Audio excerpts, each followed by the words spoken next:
Hi everyone. So, I want to tell you about a short-term friend of mine named Stella.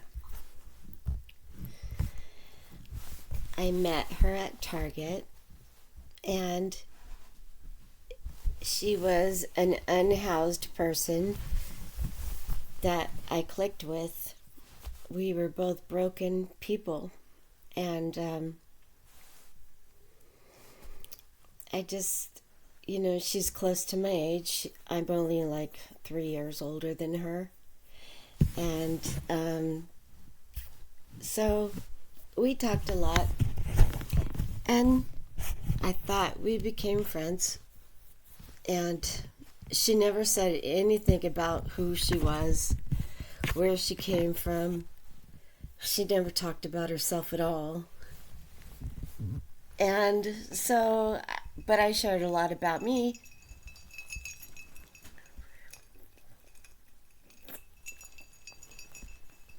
in hopes maybe she would share something about her, but she never did. So, anyway, I asked if I could be her friend. Now, if I thought that, you know, I was better than her or anything like that, I wouldn't have asked her permission to be her friend. In fact, I never would have talked to her in the first place because I would have thought I was too good for her. But I didn't think any such thing. So she told me one day that, I had shared to her about Section 8 and how to get on it. But she got this emergency housing voucher.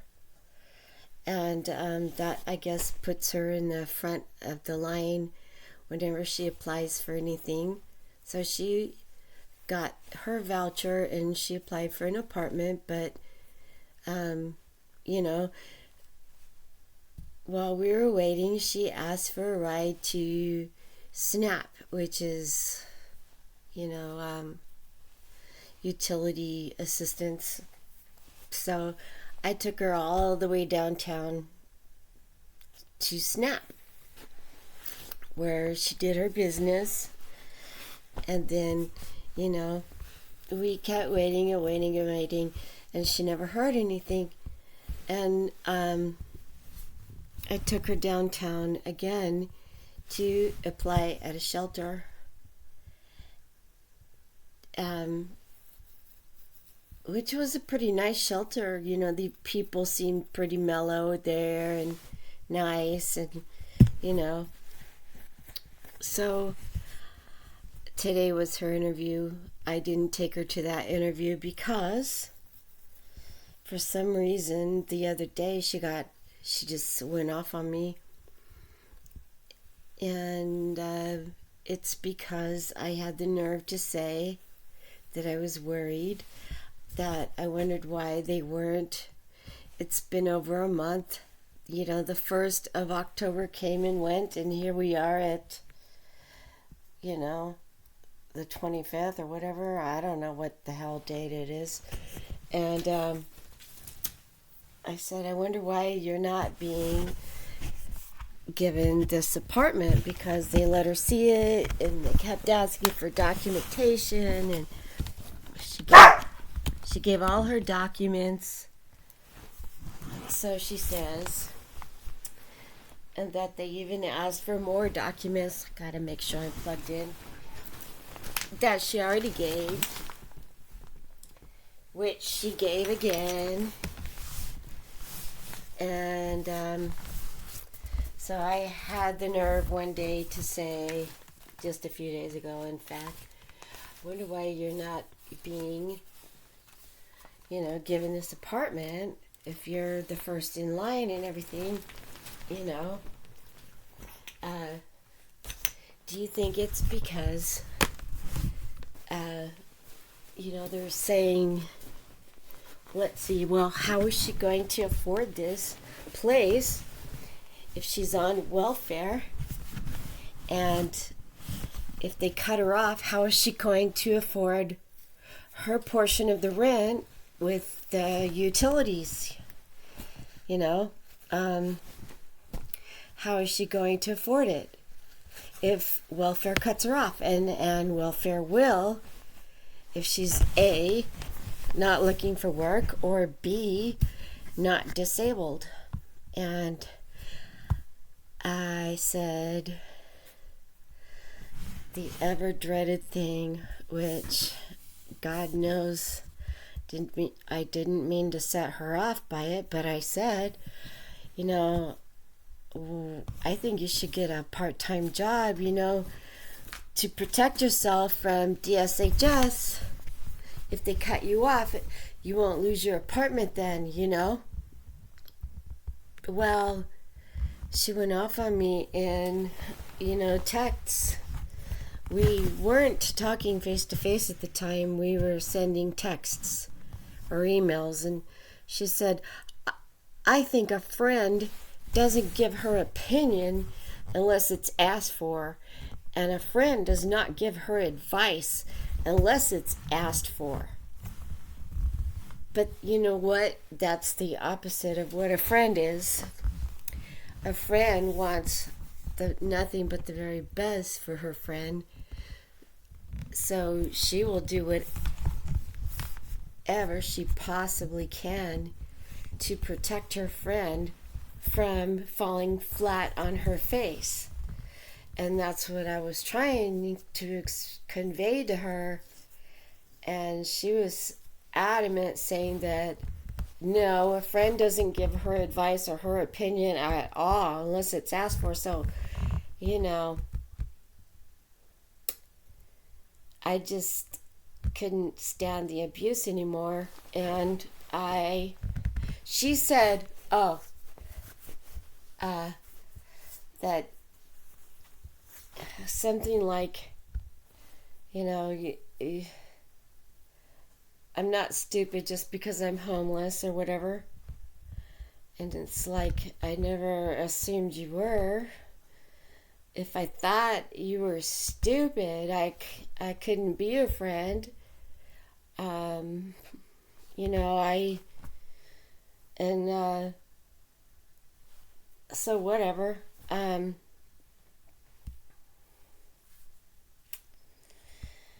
I told her, well, I'm going to cut my losses because, you know, a friend isn't an abusive little vermin that continues to spew a bunch of crap, you know, and that's what she was doing. And apparently what I think a friend is and what she thinks a friend is are two different things. I guess I was supposed to just shut my mouth and let her fall flat on her face.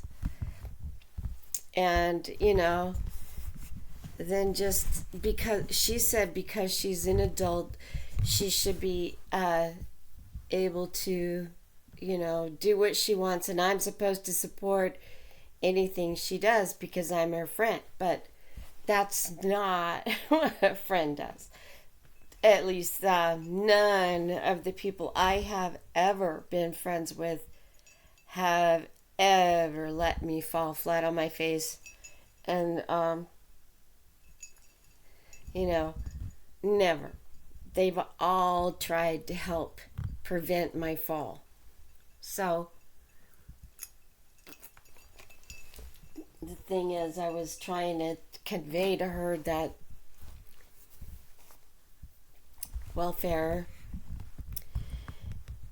doesn't, you know, give you financial independence. It educates you. It gives, if you need it, okay, gives you job training if you need it, and gives you financial support while you're getting those two things. And if you're disabled, why, then you'd be getting Social Security, right? Only the independently wealthy people can sit home and do nothing. And that's what she was going to do if she got this apartment, because she said that she wasn't going to be looking for work or applying for disability or anything after she got her apartment, because she was going to take a long needed rest since she had been homeless for 5 years. Well, in the eyes of welfare, that's 5 years of vacation, actually, because you were capable of working 5 years prior and you chose not to. And in fact, she gave me a business card that said homeless due to DSHS abuse. Well, I never asked, but I am assuming that it's because they cut her off and so she lost her place. Well, what kind of clue does that give you about your future if you're on welfare and you're capable of working and you're not disabled? You cannot declare yourself disabled and welfare is going to say, oh, you're disabled, so okay, we'll just keep giving you money. You have to prove it. Plus, welfare doesn't keep paying you even if you're disabled. You know why? Social Security does. See? You're going to say, oh, well, you need to apply for Social Security. And if you do, you can't just go to Social Security and say, I'm disabled, I can't work, give me my check. They're going to say,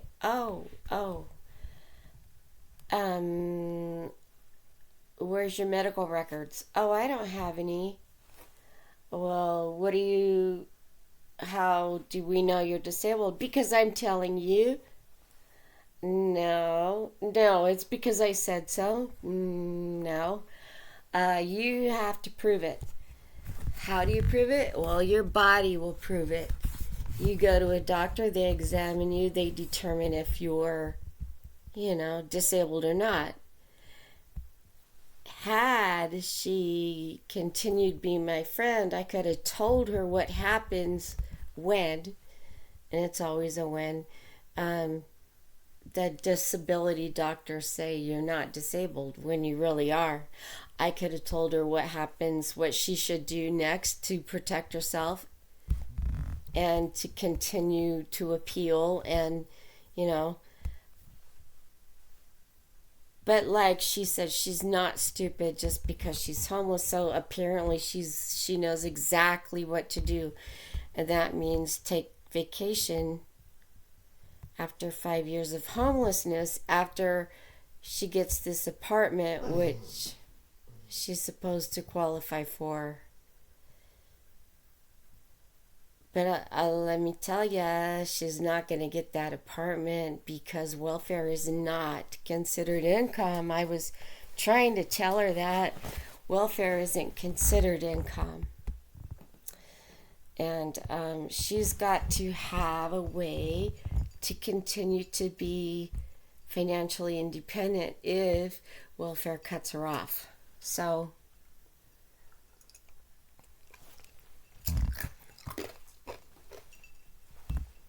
but what do I know, right? So now I'm evil. She went to my YouTube channel and she posted, "Do not reply to this." And then she said, "Why do people with jobs feel they're better than people without jobs?"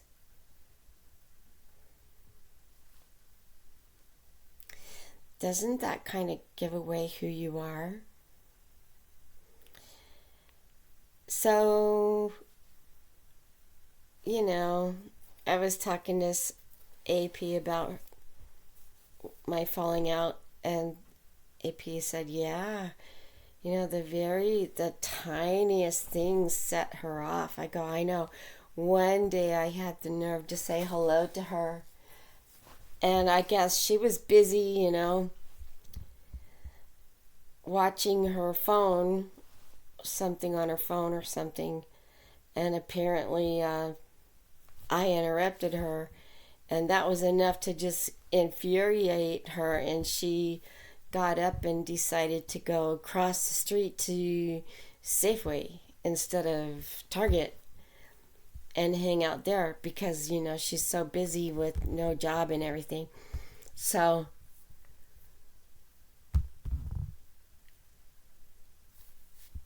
she got mad at me for saying hello to her.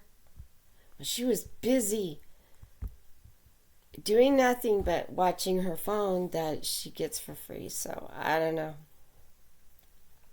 I really thought she was different because we're two broken people. I felt like a connection to her. I never felt better than her just because I have a place to live and she doesn't. But apparently, she feels like I do think I'm better than her. So I feel like when I was supposed to just shut up, not give my opinion, not give any advice, just shut up and drive, she just really wanted to use me for a ride, not to be a friend, not to do anything else but give her what she needs. In fact, the first time when I had asked her, can I be a friend? She says, well, what I really need right now is a ride down to Snap. It's not, yeah, I want to be your friend too. It's give me a ride to Snap. I need it today. I need it. In fact, I need it tomorrow. I need you to be here at this time. And I was right there. It was my day off. I work nights. I sleep late. But I got up early for her. But I didn't today. So I wish her the best. But I cut my losses and we're no longer friends. And we never